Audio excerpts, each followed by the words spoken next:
Hey everyone, and welcome back to the finale of the 5-part series on closed loop supply chains. And welcome, give yourself a clap for getting this far. I'm actually giving myself a pat for getting this far. So a quick rundown and a recap of what we discussed. First thing we remember was the closed loop supply chains, where we discussed minimizing waste and maximize efficiency by reusing and recycling materials. The next, the sharing economy, where we gave lots of examples like Airbnb and Uber. And the idea being where you can use your existing resources, whether it's a car or a warehouse, and share it with another company or another person. And that way we can minimize rebuilding or recreating something that already exists. Then we came to product life extension.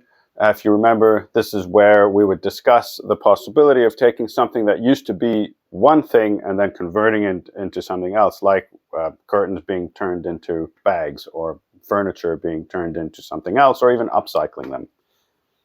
And then last week we discussed resource recovery, which was taking something from waste to energy. And that was, and we gave you the 5 steps in the supply chain on how you can do that for yourself. And now this week, we are discussing the Holy Grail, and the Holy Grail being using renewable energy.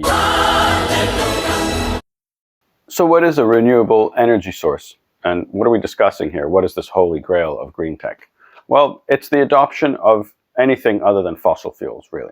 So now that so many companies have started to invest in reducing the carbon footprint of whatever products they have, or whatever they manufacture, or whatever we eat, or whatever we farm, then it's important that our supply chains are also in line with this. So how can supply chains help with the adoption of renewable energy? Well, for one, they can increase the availability of renewable energy components. For example, manufacturers can start increasing the production of solar panels, hopefully from recycled glass rather than taking more, because it takes a lot of energy to make every solar panel. Another is increase the production of the components required for the wind turbines. As more and more demand or production takes place, we're able to reduce the prices required to manufacture and source these components and these parts. And once that happens, then you'll find that there will be way more adoption. And so manufacturing and supply chains work together on this to make sure that we can have economies of scale.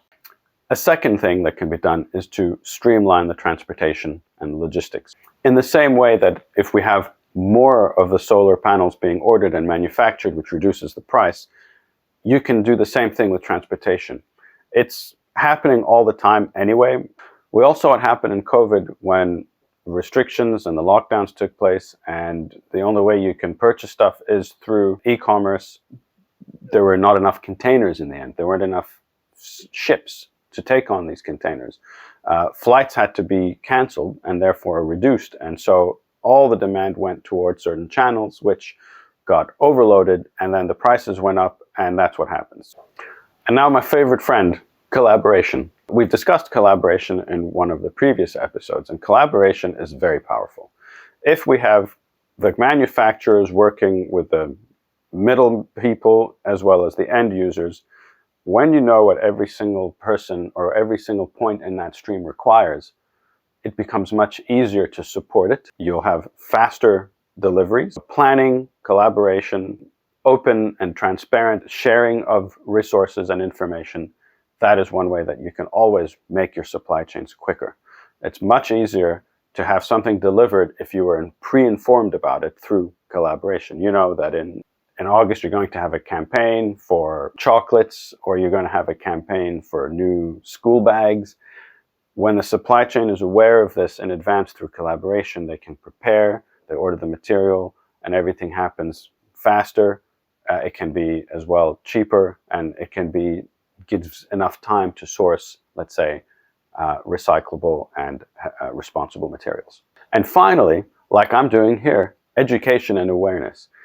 If we have more of these types of videos or this type of interaction and information, which I know there's a lot of it, you can go online, look for sources. I like to watch and listen to Bjørn Lomborg from Denmark, But from our side and our perspective, as this is becoming pretty much an important staple in every business and every organization for them to operate, you will need as much support from every part of the business as possible. This includes the supply chain and the operations side of the business, and that is what we are able to support and give detailed information on.